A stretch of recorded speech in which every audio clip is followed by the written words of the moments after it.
I am Ryan McKnight. I'm Cara Santa Maria. I am Christopher Smith. Hi, I'm Andrew Torres. This is Naked Mormonism, the serial Mormon history podcast.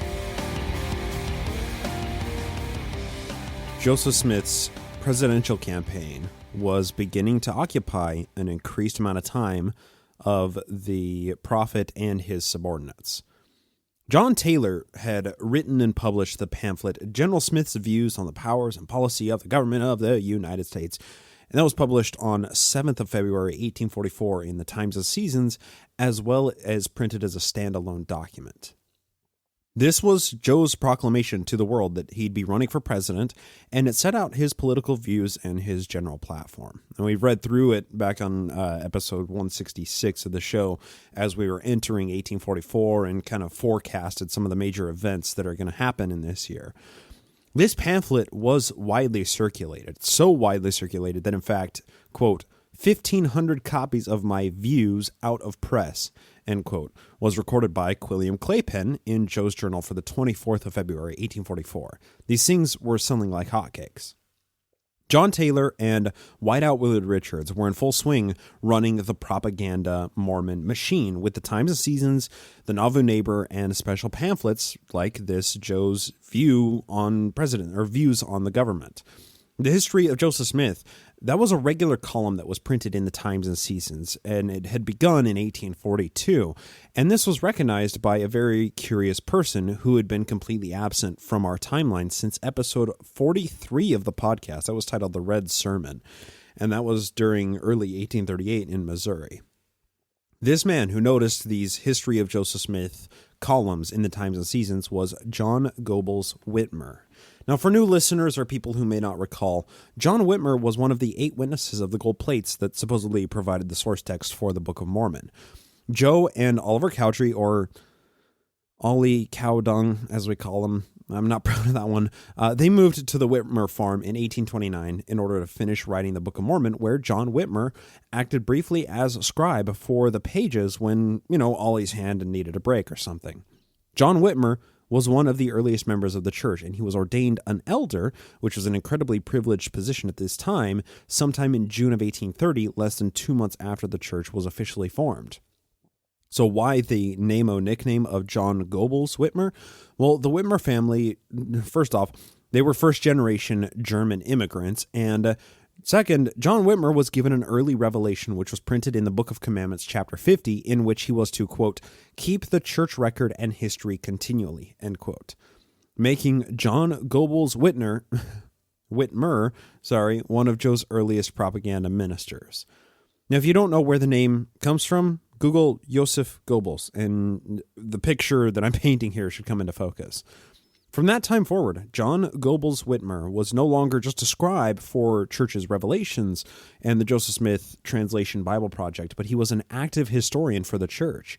He began taking contemporary notes for what he witnessed and also writing contextualizing history around revelations when they were sent from the headquarters in Kirtland, as John Goebbels Whitmer was set up in the church presidency in Missouri, where his older brother D-Day David Whitmer was president.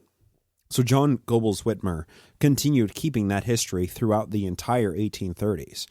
When Joe and Rigdon were forced from Kirtland, Ohio to Missouri, fleeing legal troubles and schisms in Kirtland, an inquisition was held against the Whitmers, William Wines, or Double Dub Phelps as we call him, and Ollie Cowdung, Oliver Cowdery. All of these men were excommunicated, and they were told that they needed to leave the town in 48 hours or the Danites would be knocking on their door. John Goebbels Whitmer faded into obscurity from that time forward, as he remained in Missouri during the entire Missouri-Mormon conflict, and he had no reason to flee with the Mormons across the Mississippi to Illinois because he was excommunicated. However, John Whitmer still had his personal history notes in his possession, which he had taken contemporary with the events by commandment from God. Why is this relevant right now? Well, Joseph Smith was forcing his way further into the public light and the national spotlight in 1844 with his presidential campaign. There were a lot of so-called anti-Mormon headlines in national news, which was always reporting on the latest scandals that were coming out of the kingdom on the Mississippi. Joe's story needed to be known across the nation and across the Atlantic Ocean so that people wouldn't be scared of the fanatical religious sect and their modern-day Muhammad, as many people called him. As the John C. Bennet meltdown was infecting the Nauvoo Empire, the project was begun in 1842 to publish and propagate Joe's personal history as far and wide as the newspaper circuit would take it. Whiteout Willard Richards, Joe's appointed historian and propaganda minister to replace John Goebbels Whitmer, was in the constant process of collecting and sorting documents in order to construct Joseph's history, which we read from today as the history of Joseph Smith and the Church of Jesus Christ of Latter-day Saints, or the history of the church. And a small snapshot of this Joseph Smith's personal history is included in every Mormon scripture as the Joseph Smith history in the Pearl of Great Price. As a candidate for the presidency, though, Joe's personal life and his entire past would come under extreme scrutiny, so the Times and Seasons was very careful with what it printed. Copies of this published history of Joseph Smith must have made their way down to Missouri, where John Goebbels Whitmer was living, and he thought, hey, you know what? Nauvoo sounds like a good place to live, and I have something of value the leadership may want, all of the notes that I took while I was historian of the church. So John Whitmer thought, why don't I send a letter to my old friend and co-counselor in the Missouri presidency, Double Dub Phelps, William Wines Phelps, and see if he would trade some Nauvoo land for the notes that I took, for my history notes. Maybe they could use my notes for their Joseph Smith history project in the Times and Seasons, and then I can get a sweet plot of expensive Nauvoo land out of the deal. Here's what happened. Because Whiteout Willard Richards replied to John Goebbels Whitmer's proposition. Whitmer, it's interesting here because John Whitmer didn't write the letter to Richards to begin with. He didn't even like Whiteout Willard Richards. He wrote it to William Wines Phelps. So this reply probably had a little bit of an extra sting to it. This is what Whiteout Willard Richards sent in reply to John Whitmer's proposition. Quote, W. Phelps received a letter from John Whitmer in relation to certain records and a book containing some of the early history of the church, which had been written by my clerks and was church property, and which had been fraudulently detained from my possession by John Whitmer, to which Dr. Richards replied, and now begins his letter. Sir, your letter of the 8th of January to W. Phelps came in to our beloved brother Joseph Smith's office this day. As you mentioned something about the church records, it becomes necessary to reply. Otherwise, I wouldn't have taken a moment from my busy day to reply to a bitter apostate like you, right? He continues, we have already compiled about 800 pages of church history, which covers all the ground of which you took notes. Therefore, anything which you have in the shape of church history would be of little or no consequence to the church at large. You inquire about Brother Phelps' prospects. He owns no property in Nauvoo, but labors diligently for the church, unlike, some early church leaders. And like all other righteous men, hardly gets a comfortable living, as the time has scarcely arrived for the meek to possess the earth. Yours respectfully, Willard Richards, signed Recorder and Historian for the whole Church of Jesus Christ of Latter-day Saints, end quote. So, to recap, John Goebbels Whitmer wrote that letter to his old friend Double Dub Phelps in hopes of getting some valuable Nauvoo land that he could either live on or sell for profit in exchange for his history. What the church did with his history notes, I don't think he really cared. Suppress it, burn it, publish it, it probably didn't matter to him. But almost 2 months with no reply, and then the person who finally got back to him was somebody that he didn't like, Whiteout Willard Richards, and Richard made a statement by saying, we've already covered everything that little notebook you have includes, so your work was for nothing. And then Richard signed it with the title, which used to be held by John Goebbels Whitmer, Recorder and Historian for the whole Church of Jesus Christ of Latter-day Saints, which was very uncommon for Richards to end his letters with in 1844. This was a slight at John Whitmer and his proposition to sell this history book, but at the end of the day, it ended up being the best. I mean, it's for the best for all of us today, because John Goebbels Whitmer continued adding to his history and taking notes of what caught wind in the national media about the Mormons, and then he ended up publishing his book in 1847, 3 years after Joe and Hiram's deaths, and the same year, the majority of the Mormons were headed either towards Beaver Island with James Strang or to the Great Basin with Bloody Brigham Young. Had that history been traded to the church leadership at that time, it may never have surfaced, and the greatest resource historians have for the early Kirtland era of the church might have been burned, or it might be suppressed to this day. And, of course, supporters of the show at patreon.com/nakedmormonism, you get access to the NAMO Book Club, where we read through Whitmer's book, top to bottom, with commentary. Suffice it to say, it differs in quite a few points from the authorized history of the church, from which we read the Dan Vogel edition frequently on the show. But this event plays into the larger picture of Joe's history, as he was pushing himself further into the public light. It wasn't just in the Times and Seasons and other local Illinois newspapers, or even the national newspaper syndicates, that Joe was burning up more media oxygen. His Views on the President pamphlet was being sold across the nation, and Joe even told Whiteout Willard Richards to send copies, quote, to the President and Cabinet, Supreme Judges, Senators, Representatives, principal newspapers in the United States, all the governors, and many postmasters and individuals, in all about 200, end quote. So Joe wasn't just stating his presidential platform to popular media, but deliberately sent his pamphlet to all members of the federal government, as would take the time to sit down and actually read through it. The name General Joseph Smith was entering the public lexicon in conversations about the 1844 election across the nation. However, a question in early March of 1844 still remained. If Joe was to be president, he needed a well-known and a viable vice president who could garner national recognition as a worthy candidate. Somebody who could add gravitas and weight to the ticket, a stalwart of intellectualism, a master of propaganda, a friend of the saints, but hopefully not somebody who could be perceived as a crony of Joseph Smith. A name was floated around the anointed quorum of who would be the best fit, and finally a decision was made on the 4th of March, 1844. Quote, I suggested the name of James Arlington Bennet of Long Island as a candidate for vice president, end quote. Now, James Arlington Bennet is a super interesting guy when it comes to his association with Mormonism. We first discussed him along with James Gordon Bennet and John C. Rackett Bennet back on episode 132, which is titled Two Bennets for One. It's hard to keep all these guys straight, but James Arlington Bennet, who Joe nominated for vice president, was an attorney who served as a second lieutenant in the 1st U.S. Artillery Division during the War of 1812.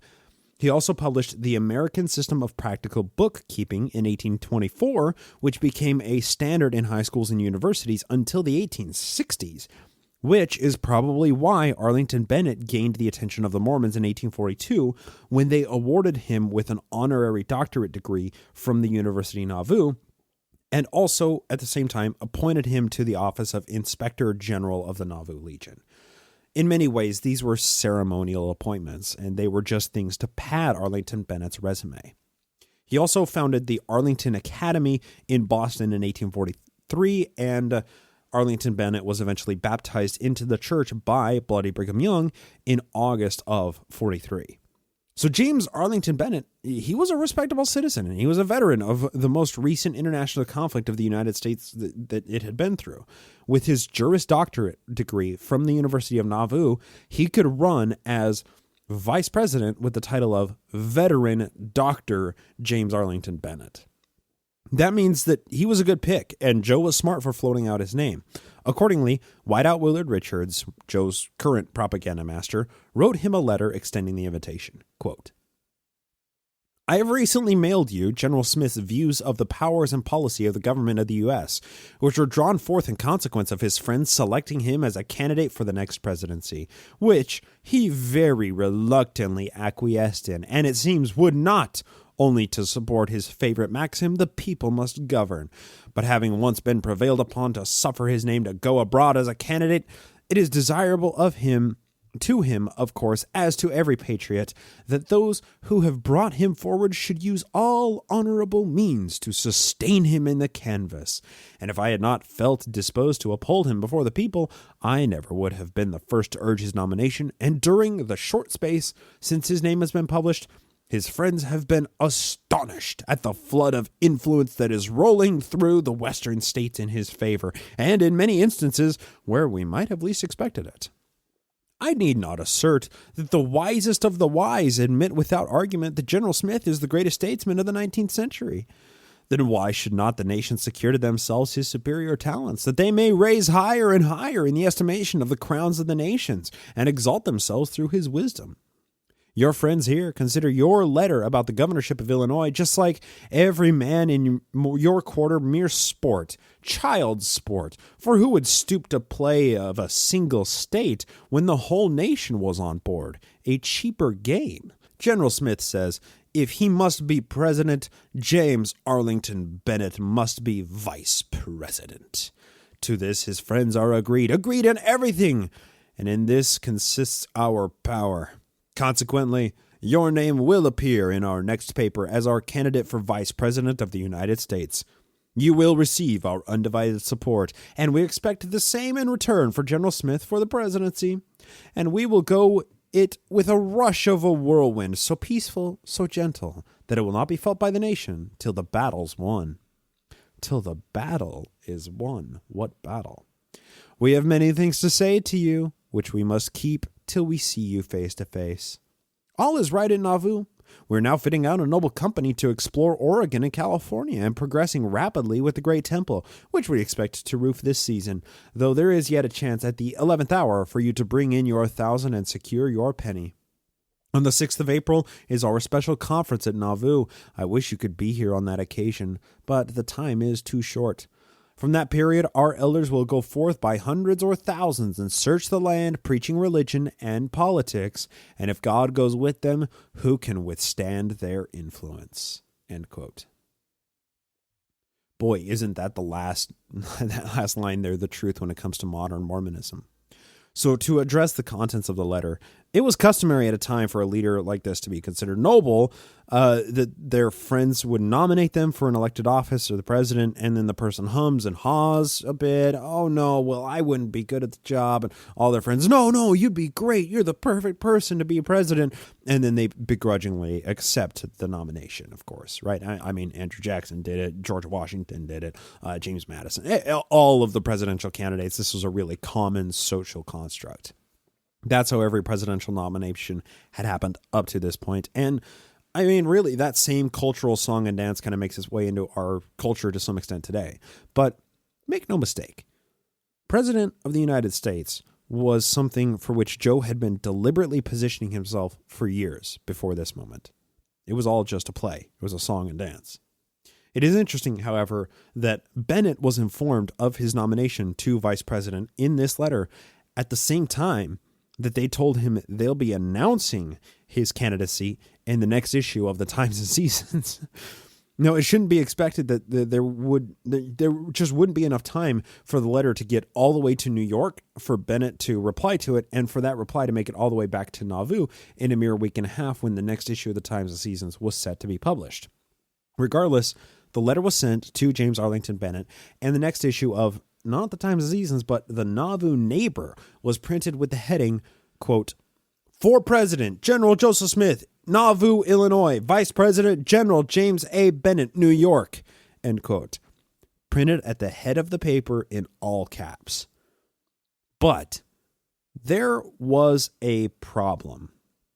Wideout Willard Richards didn't know this problem when Joseph Smith nominated Arlington Bennet, and Richards didn't know this before they sent the letter to Arlington Bennet.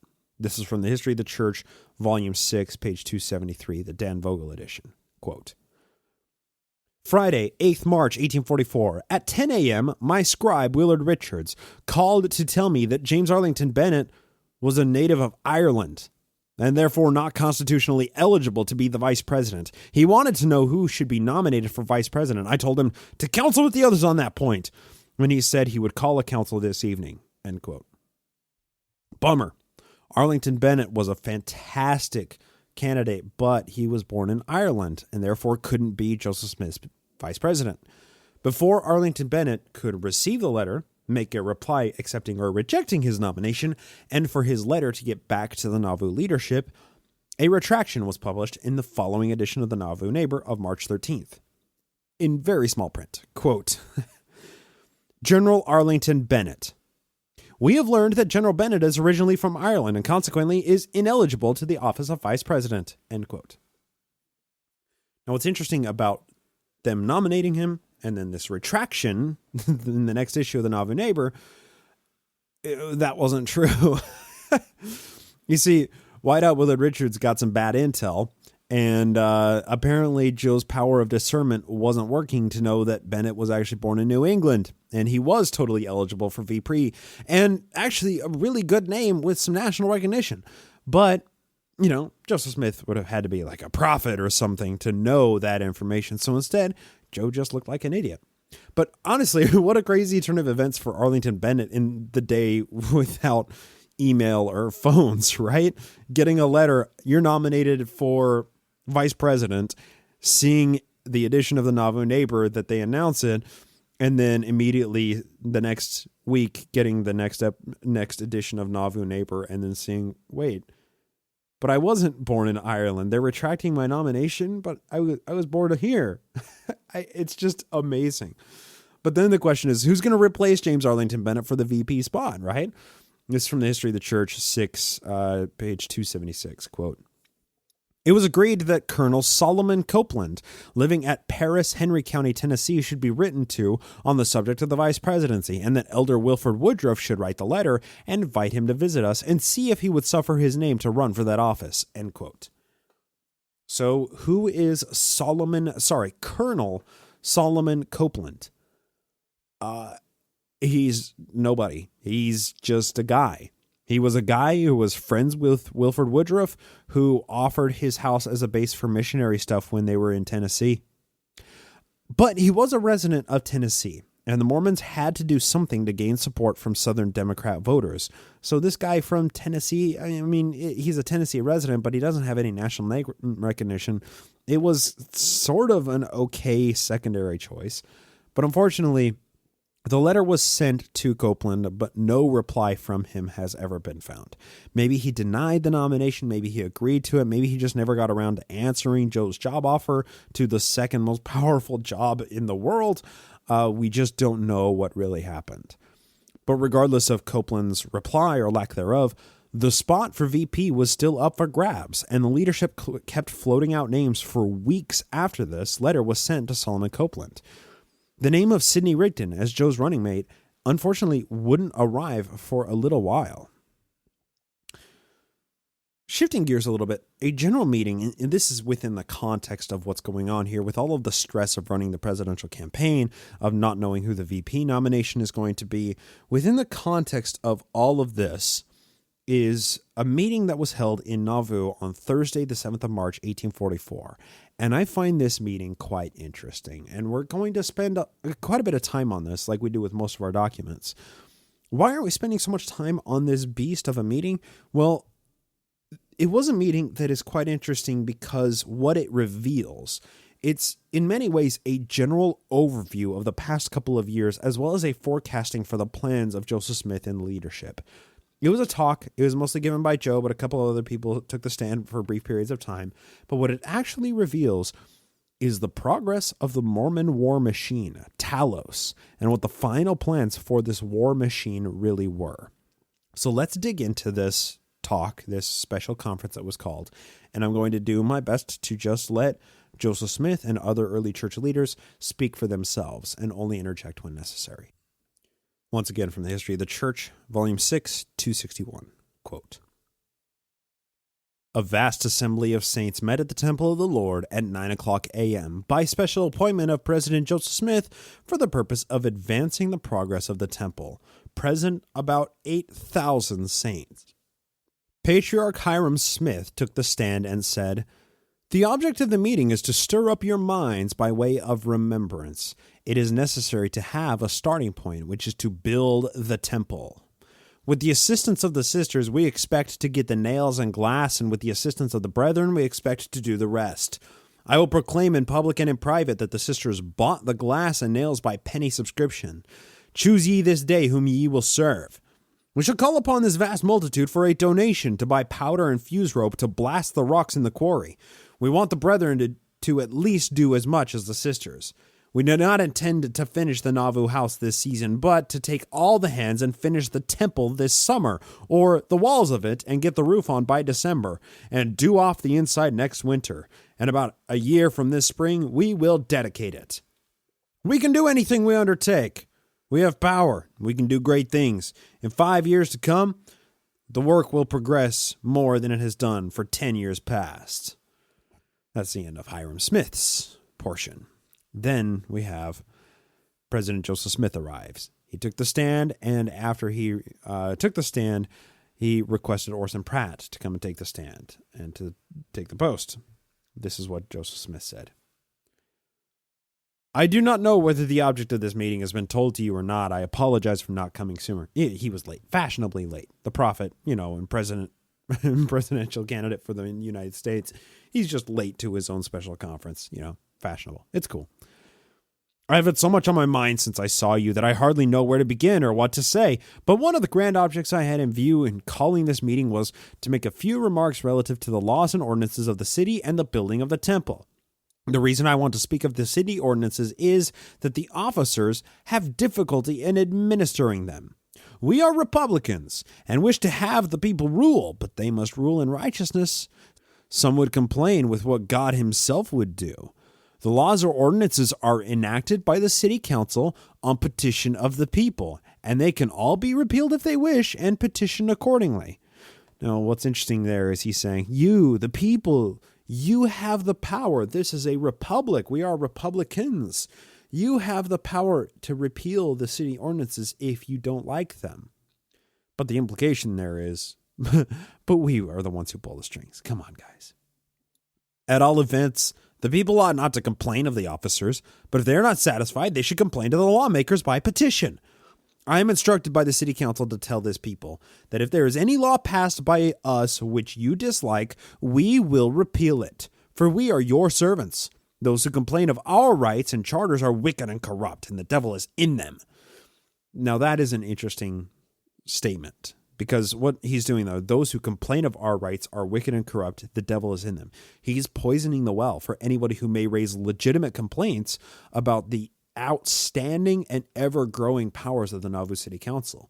And in many ways, blackening their reputation before they even gain the reputation of being a dissenter against the Nauvoo criminal empire. He continues. The reason I called up this subject is we have a gang of simple fellows here who do not know where their elbows or heads are. That's, I think, a censored version of they don't know their elbows from their ass. I think that's what he's saying there. If you preach virtue to them, they will oppose that. Or if you preach a Methodist God to them, they will oppose that. And the same if you preach anything else. And if there is any case tried by authorities of Nauvoo, they want it appealed to Carthage to the circuit court. Mr. Orsimus F. Bostwick's case had to go to Carthage. Our lawyers will appeal anything to the circuit court. End quote. Okay, what just happened here? Brief pause to talk about that. Hyrum sidekick Abiff Smith filed a complaint against Orsimus F. Bostwick concerning allegations of polygamy. Bostwick claimed that Hyrum was preaching polygamy. Hyrum called him a liar, and then Hyrum filed a complaint charging Bostwick with slander. We talked about this back on episode 173. Because this was the Nauvoo Municipal Court, though, Hyrum won the case, and Orsimus F. Bostwick, it's hard to say that name fast, was charged with a $50 fine for slandering Hyrum. This whole thing was a mess, but when the judgment came down on February 26th, quote, Francis M. Higbee, his attorney, and I would add, Francis M. Higbee was also one of the publishers of the Nauvoo Expositor 4 months in the future from when this judgment was made against Orsimus F. Bostwick, quote, gave notice he should appeal to the municipal court and then to the circuit court. I told Higbee what I thought of him for trying to carry such a suit to Carthage. It was to stir up the mob and bring them upon us, end quote. Now, the intention of stirring up the mobs, that's not why Higbee appealed the case. covering up for polygamy and charging Bostwick a fine inside this kangaroo court is why Higbee appealed the case, right? Higbee knew that the court system in Nauvoo wasn't just rigged, but was a banana republic type, like legal, sort of pseudo-legal system that was created to insulate the Mormon leadership. And Higbee acted with his client's best interest in mind by going over the Nauvoo court's heads to the county level at Carthage. If doing so stirred up mob violence from Carthage, that was Joe's fault, not Higbee and Bostwick's fault, right? But clearly, this case was grinding on Joe's mind for him to talk about it from the pulpit at this special conference in front of 8,000 Mormons just 2 weeks after the judgment came down. What's interesting, though, is he is pulling the strings here. We can see him pulling the strings of the people, and the people, of course, sided with their prophet without really knowing the details of what was going on. Quote, "I want the people to speak out and say whether such men should be tolerated and supported in our midst, and I want to know if the citizens will sustain me when my hands are raised to heaven for and in behalf of the people," end quote. Every member a missionary? This was every citizen a soldier to defend the prophet with their lives. This creates a dangerous cult mindset which no rationality can penetrate. He continues, "From this time, I designed to bring such characters who act against the interests of the city, read my personal will, before a committee of the whole, and I will have the voice of the people, which is Republican and is likely to be the voice of God. And as long as I have a tongue to speak, I will expose the iniquity of the lawyers and wicked men. I fear not their boiling over, nor the boiling over of hell, their thunders, nor the lightnings of their forked tongues," end quote. What Joe here is implying is very dangerous. Citizen tribunals for anybody perceived as fighting the will of God and his spokesman prophet.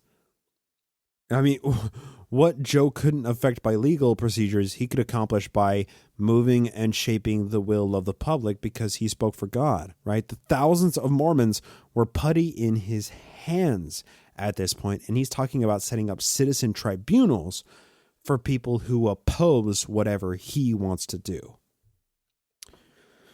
He doesn't make a good president, but he makes a great tyrant, doesn't he?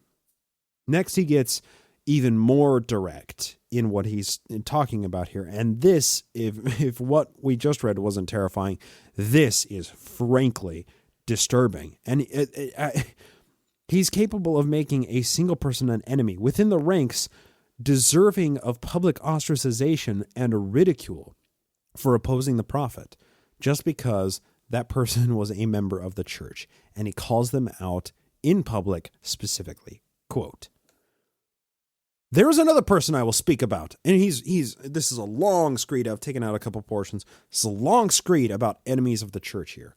This is the context of it. "There is another person I will speak about. He is a Mormon, and a certain man who lived here before we came here." Yeah, Joseph Smith called himself and other members Mormons all the time. "Hiram Kimball. When a man is baptized and becomes a member of the church, I have a right to talk about him and reprove him in public or private whenever it is necessary or he deserves it." When somebody becomes a Mormon, he now has the right to reprove them publicly.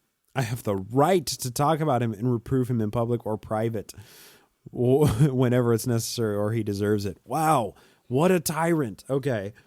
"When the city passed an ordinance to collect wharfage from steamboats, he goes and tells the captains of the steamboats that he owned the landing and that they need not pay wharfage. I despise the man who will betray you with a kiss, and I am determined to use up such men if they will not stop their operations. If this is not true, let him come forward and throw off the imputation," end quote.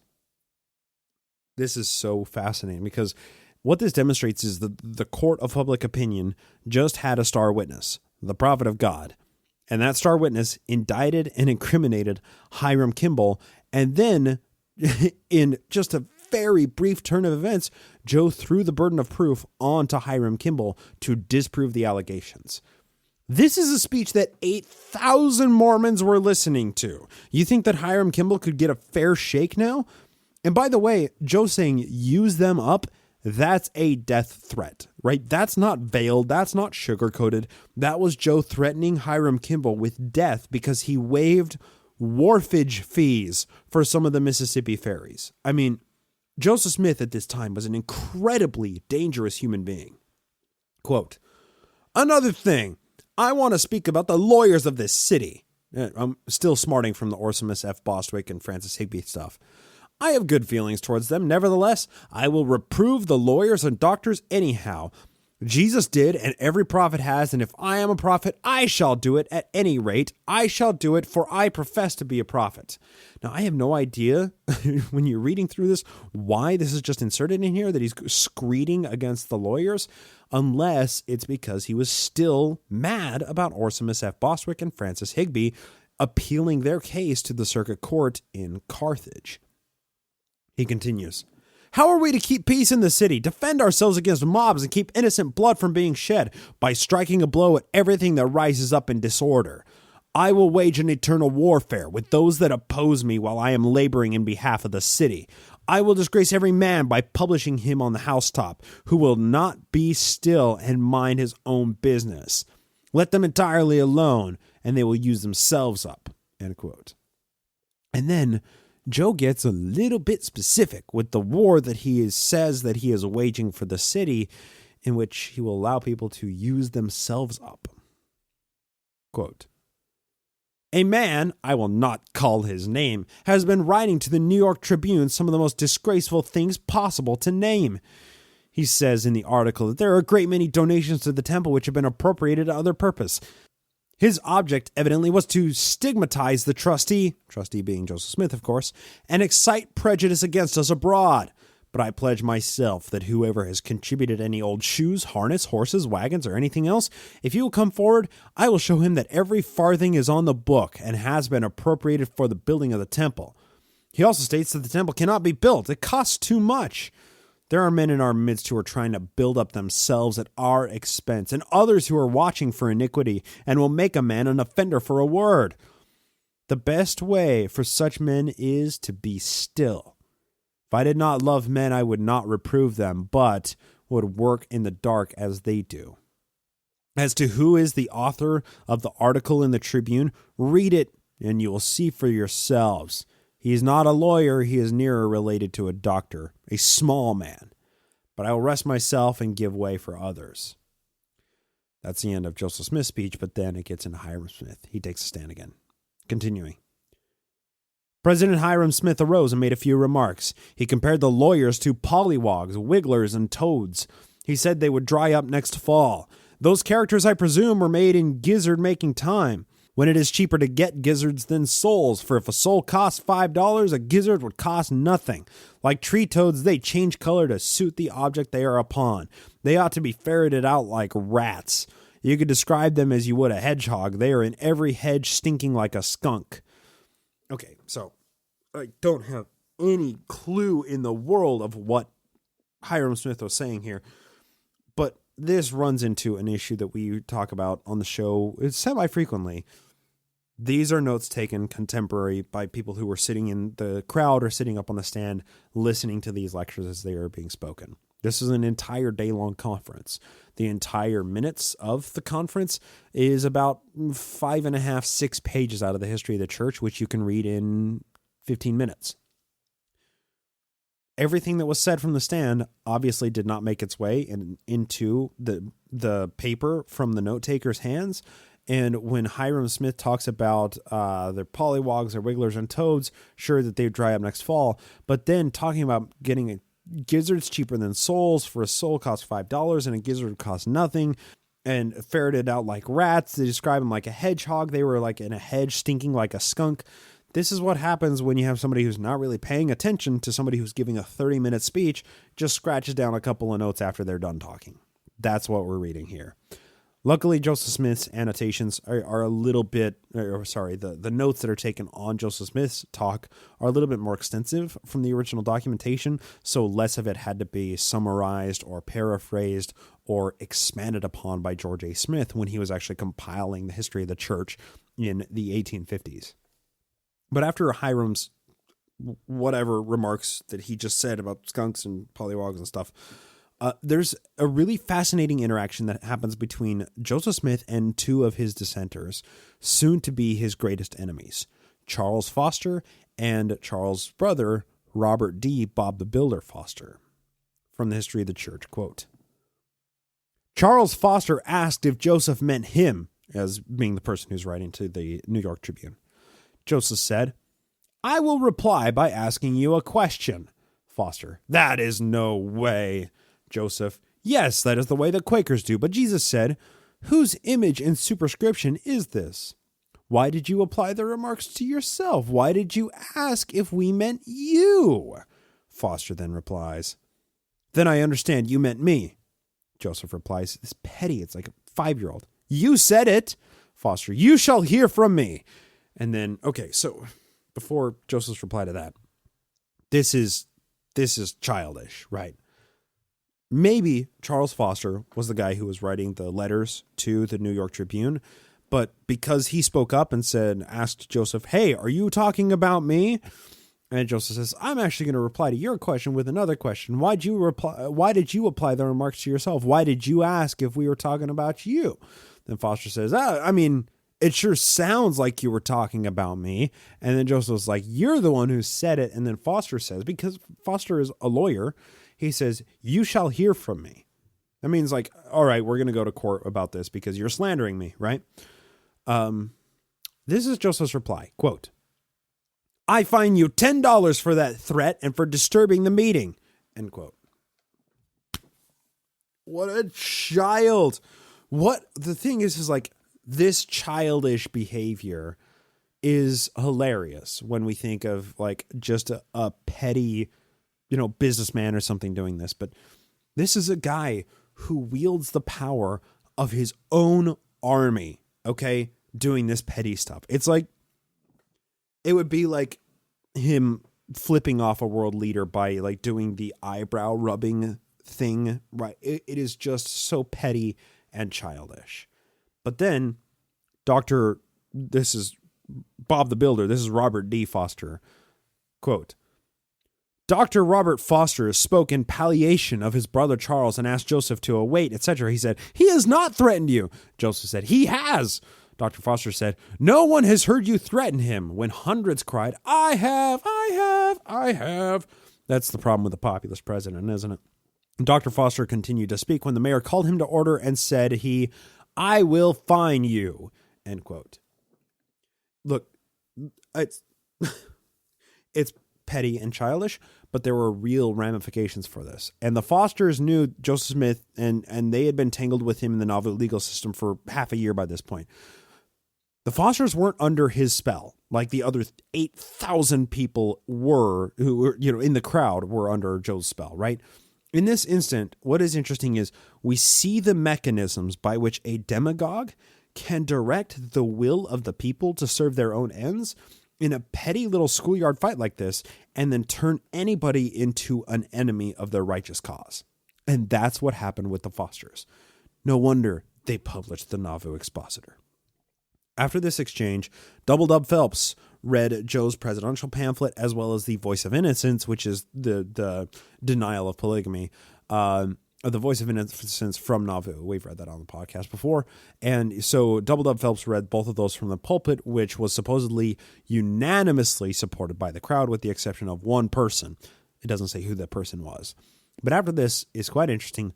Bloody Brigham Young took the stand to ensure complete control and compliance of the Mormon people when they feel wronged. Here's from Brigham Young, quote, to cure lying, too many lawyers, too many red tapes, too many things, and people trying to put regulations on us, and we don't want to answer to the Carthage County Circuit Court. We want to answer to the Nauvoo Municipal Court. That's the problem, is what's going on here. So to cure lying, let us pay attention to our own business. When we hear a story, never tell it again, and it will be a perfect cure. If your brother mistreats you, let him alone. If your enemy cheats you, let it go. Cease to deal with men who abuse you. If all men had taken the straightforward course that some have, we should not have such disorderly men in our midst. I have no objections to any man coming here, but I will have nothing to do with men who will abuse me at midnight and at noonday. Our difficulties and persecutions have always arisen from men right in our midst. We've heard the effects of slander. We want a cure and a balm, and I carry one with me all the while, and I want all of you to do the same. I'll tell you what that balm is. It is to mind your own business and let others alone, and suffer wrong rather than do wrong. If anyone takes your property away, let them alone and have nothing to do with them. If any of you wish to know how to have your bread fall butter side up, butter it on both sides, and then it'll fall butter side up. Oppose this work, and it'll roll over you. The only thing the saints now want to know is, what does the Lord want of us? And we are ready to do it. End quote. Just think of how instilling these sentiments in the minds of thousands of Mormons creates a system of abuse of power and operating completely in the shadows with no transparency or recourse if something bad happens. If somebody hurts you, betrays you, sues you, tries to harm you, kill you, you just leave them alone. Somebody steals your property, leave them alone. Bloody Brigham wraps all of this with a demonstrable lie. Quote, I would not sue a man if he owed me $500 or $1,000 should he come to me and say he would not pay me, end quote. Yeah, no, Bloody Brigham wouldn't sue them. He'd have them thrown in a well by his sledgehammer, Jedediah Grant, or by Wild Bill Hickman, right? But after Brigham Young says his spiel, John Taylor takes a stand, and he harps on the temple, after which Joe takes a stand again and drives home how important tithing is. Then Joe gets into a spiel about his political campaign. Quote, as to politics, I care but little about the presidential chair. I would not give half as much for the office of President of the United States as I would for the one I now hold as Lieutenant General of the Nauvoo Legion. We have as good a right to make a political party to gain power to defend ourselves as for demagogues to make use of our religion to get power to destroy us. In other words, as the world has used the power of government to oppress and persecute us, it is right for us to use it for the protection of our rights. We will whip the mob by getting up a candidate for president.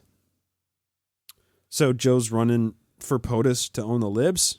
To own the mobocrats? Sounds like what he's saying. When I get hold of the Eastern papers and I see how popular I am afraid myself that I shall be elected. But if I should be, I would not say your cause is just, but I can do nothing for you. End quote. And then he moves on to the annexation of Texas. And I read this quote during the 3-part series on the Council of 50. But this is the real context for it, not the context that, let's just say, I fabricated or played around with a little bit. Quote, it will be more honorable for us to receive Texas and set the Negroes free and use the Negroes and Indians against our foes. Don't let Texas go, lest our mothers and the daughters of the land should laugh us in the teeth. And if these things are not so, God never spoke by any prophet since the world. The government will not receive any advice or counsel from me. They are self-sufficient, but they must go to hell and work out their own salvation with fear and trembling. As soon as Texas was annexed, I would liberate the slaves in 2 or 3 states, indemnify their owners, and send the Negroes to Texas and from Texas to Mexico, where all colors are alike. And if that was not sufficient, I would call upon Canada and annex it. End quote. Joe's points of annexing Texas, freeing the slaves, and, quote, use the Negroes and Indians to fight against our foes, end quote. Even to the point of annexing Canada, that was not just a spur of the moment pulpit talk from the prophet, right? These were plans that were actually in the works at the time. To drive my point home, 2 weeks before this special conference and this talk that Joseph Smith was giving, secret meetings were held with the anointed quorum and the apostles. From 23rd of February, from the history of the church, quote, met with the 12 in the assembly room concerning the Oregon and California exploring expedition, Hiram and Sidney present. I told them I wanted an exploration of all that mountain country. Perhaps it would be best to go direct to Santa Fe. Now quoting Joseph Smith directly. Send 25 men. Let them preach the gospel wherever they go. Let that man that can raise $500, a good horse and a mule, a double-barrel gun, one-barrel rifle, and the other smoothbore, a saddle and a bridle, a pair of revolving pistols, bowie knife, and a good saber. Appoint a leader and let them beat up for volunteers. I want every man that goes to be a king and a priest, and when he gets on the mountains, he may want to talk to his God. When with the savage nations have power to govern, etc. If we don't get volunteers, wait till after the election. George D. Watt said, "Gentlemen, I shall go." Samuel Bent volunteered. Joseph A. Kelting volunteered. David Fulmer volunteered. James Emmett volunteered. Daniel Spencer volunteered. Samuel Rolfe volunteered. Daniel Avery volunteered. Samuel W. Richards volunteered. Alman L. Fulmer and Hosea Stout volunteered to go on the Western exploring expedition. And then from 2 days later, Thomas S. Edwards volunteered to join the exploring expedition to the Rocky Mountains. End quote. I mean, an exploratory and missionary force armed to the teeth. Each man, let's review what each man needs to have before they join this exploratory. They call it an exploring expedition. But what they're really doing is a little bit deeper than that. They have to have $500, a good horse and a mule, carry their stuff, a double-barrel gun, a single-barrel rifle, and a smoothbore rifle, a saddle and bridle, a pair of revolving pistols, a bowie knife, and a good saber. Each of these men, armed to the teeth, ready to cross the country and explore the territory and look for a place to go. That name, George D. Watt, it's going to be important to us in the extended future of the podcast. So, this was an exploratory and missionary force, supposedly. This was now finally organized to learn strategic placements for the Mormons to settle and to begin staging the armies to prepare their march on the United States government with the help of the freed slaves and the indigenous peoples. And that was going to be held in the event of Joe not winning the election, right? Wait till after the campaign if we can't raise volunteers. Luckily enough, volunteers showed up. So then a question really exists. It's like, was Joseph Smith serious about his presidential campaign? Absolutely. But the deeper question is, did he actually want to win the office of president? And that's a lot harder of a question to answer because the plans that he and the 12 were devising at this time hint at a much larger scheme than simply being elected. And arguably, had he been elected, many of these plans may have been harder to execute. To illustrate this point further, the day after the special meeting, Joe, with the help of his clerk, Doubled Up Phelps, wrote an open letter, of which I take a few small extracts.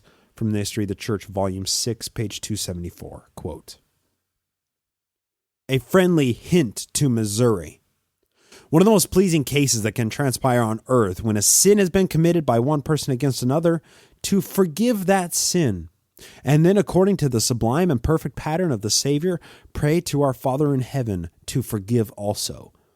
The voice of reason, the voice of humanity, the voice of the nation, and the voice of heaven seem to say to the honest and virtuous throughout the state of Missouri, wash yourselves, make you clean, lest your negligence should be taken by the world from the mass of facts before it that you are guilty. Let there be one unison of hearts for justice, and when you reflect around your firesides, remember that 15,000 once among you, now not, but who are just as much entitled to the privileges and blessings you enjoy as yourselves, like the widow before the unjust judge, are fervently praying for their rights. When you meditate upon the massacre at Haun's Mill, forget not the constitution of your state holds this broad truth to the world, that none shall be deprived of life, liberty, or property, but by the judgment of his peers or the law of the land." End quote. Now, this open letter was just one in a litany of these open letters sent to Missouri, published in the Times and Seasons and the Nauvoo Neighbor, concerning the tensions resulting from the Missouri Mormon War of 1838.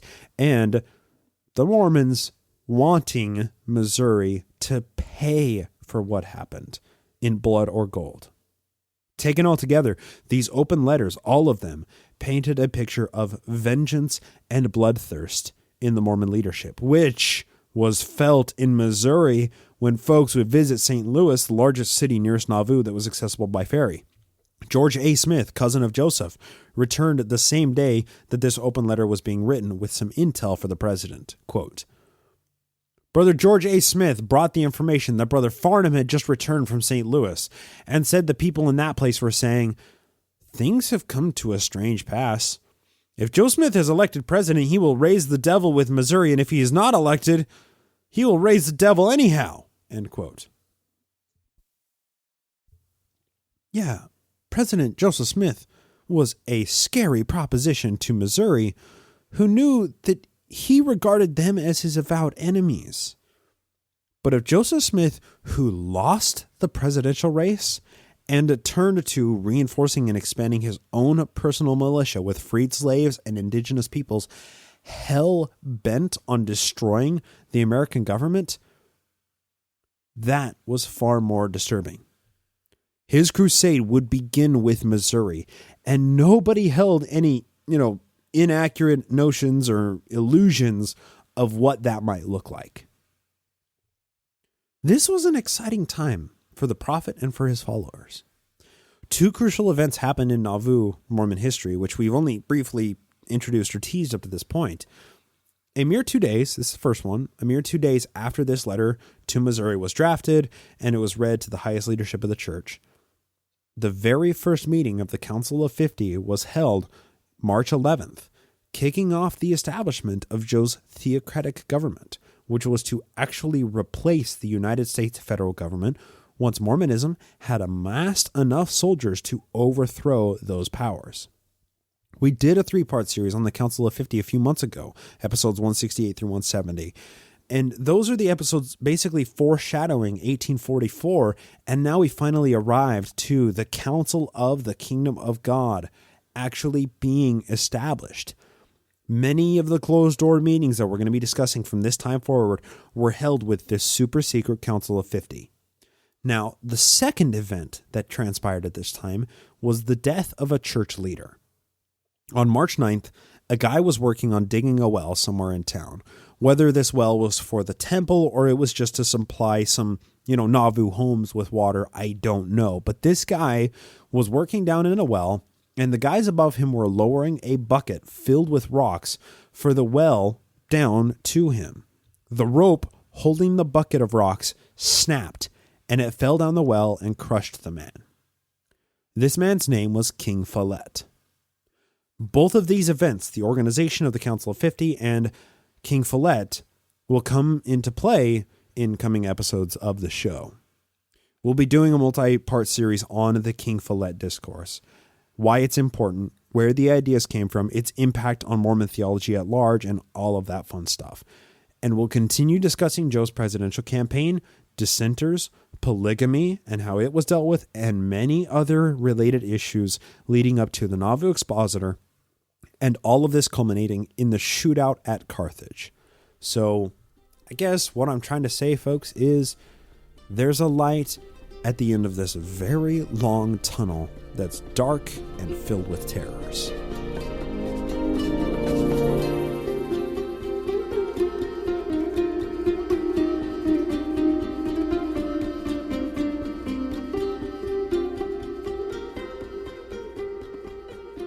That's going to wrap it up for the main segment today. Next week, we're going to begin our series on the Smith entheogen theory.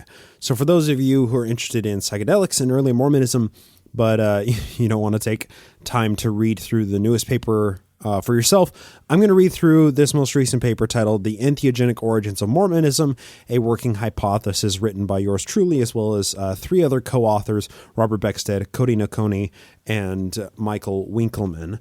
And I'm also going to read it with my commentary, with expansions and tangential related material, as well as deeper explanations if any of the concepts are not easily understandable at first blush.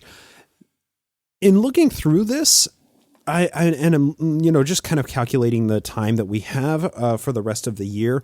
I was thinking it was probably going to be 2 episodes, but that's only if I read through the 41 pages straight through. So I think it's a bit more reasonable to expect that the remainder of December 2019 is going to be the Smith entheogen theory, top to bottom, and then we're going to pick up on the King Follett discourse beginning in January of 2020. So Smith entheogen theory, the most recent paper, Entheogenic Origins of Mormonism, a Working Hypothesis, was published in the Journal of Psychedelics Studies just a couple months ago. And I've been teasing you guys for a little while that we're going to read it on the podcast. Well, that's finally going to come for the next few episodes. If you don't want to hear about it, that's totally cool. If you're looking for Mormon history beyond, psychedelics and early Mormonism, Braden and I, we just started a multi-part series on Mormon money from top to bottom over on Glassbox Podcast. So the early history figures if you listen to this podcast, but we talk about the more recent history figures and their importance with, in general history throughout the Glassbox Podcast, but specifically with the series we're doing over there on Mormon money. It ought to be a pretty interesting series over there. And if that's a topic you've been interested in, I've wanted to do it for many years now. And we finally have enough information to actually work with Quinn's newest book, Mormon Hierarchy, Wealth and Corporate Power, in order to actually do a proper treatise on that. But if you stick on this podcast feed for the next few weeks, what you're basically getting is reading through that paper. And in many ways, you're going to be listening through the blueprint of my book on the biography of Joseph Smith with entheogens infused in it. And that's, it's just a little bit of a forecast, a blueprint of what you can expect once the book is completed. But that's going to do it for our episode today. We do have a couple of new patrons to thank. Looks like we have, one new patron as well as a pledge edit by a longtime fan and patron of the show, George Green. So new patrons, and we had also, unfortunately, a couple of deletions. So that leaves us at -$3 per episode from last week. So if you want to join up on patreon.com/Naked Mormonism and help counterbalance the deletions with the new pledges, it'd sure be appreciated. And also listeners who support the show on that feed and listen to the patron exclusive episodes, you get an extended edition of every new episode with the variety show at the end. You also get an extra episode every week, which lately we've been reading through Mormonism Unveiled as part of our NAMO Book Club. And there's just a whole bunch of extra content over on that feed. I also wanted to give a big shout out and a thanks to a personal friend of mine, Julie, as well as the, podcast, social media engineer and guru that you see posting up all of the memes and all of the stories on the social media pages. Julie sent me a really thoughtful and very kind gift just prior to the holidays, and I just wanted to shout out and give a huge thanks to Julie for that. It's a book and it's going to be extremely helpful in the coming episodes of the show. So Julie, thank you so much for that, and thank you for your friendship. With that, we're going to go ahead and round out the episode by thanking all of you for sticking around and listening to the end of the episode. You hit the download button and you lent me your ear, and for that I thank you so very dearly. Hope to talk at you next time here on the Naked Mormonism Podcast.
This podcast is produced with the help of Julie Briscoe as social media manager, Brian Ziegenhagen as audio engineer, and Andrew Torres of the Law Offices of P. Andrew Torres in the Opening Arguments podcast as legal counsel. Music is written and performed by Jason Camo of aloststateofmind.com and used with permission. Naked Mormonism is a production of Ground Gnomes LLC, copyright 2019, all rights reserved.